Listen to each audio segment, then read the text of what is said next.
Chairman, and I appreciate the opportunity to express our concerns on 5412.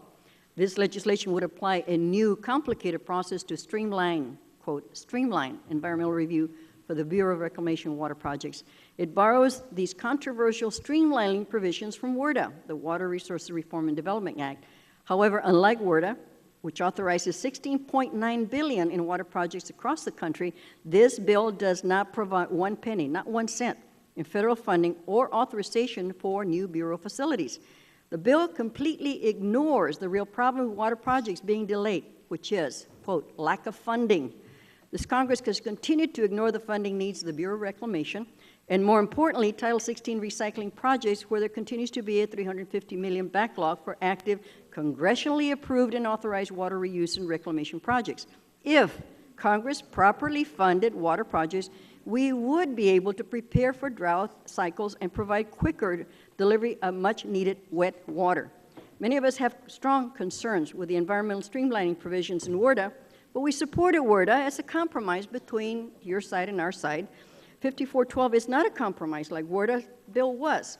In addition to authorizing funding, WRDA added to the Corps their mission, requiring them to perform more water supply conservation and recycling work at the Army Corps of Engineers facilities.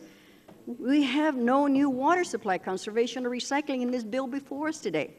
During the worst 3-year drought in West history, we must explore every option to increase and improve our water supply, including recycling, reuse, improving water use efficiency, conservation, desalination, and research and development.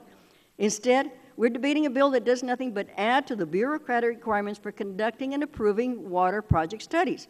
The bill before us requires 8 new reports to Congress or related congressional notifications, 3 new public solicitations, 2 new guidance or formal rulemaking processes, requires the creation of a new process for the administration of financial penalties and resultant fund transfers among federal agencies, and establishment of another new program to measure and report on progress, yet no funding is allocated for all this work.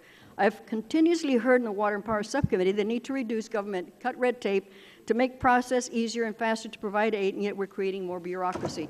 Mr. Chairman, I would love to work with you to address our funding problems and prepare for drought cycles exacerbated by climate change. We need real solutions, not more bureaucracy, which is what's in this bill, and I yield back the balance of my time.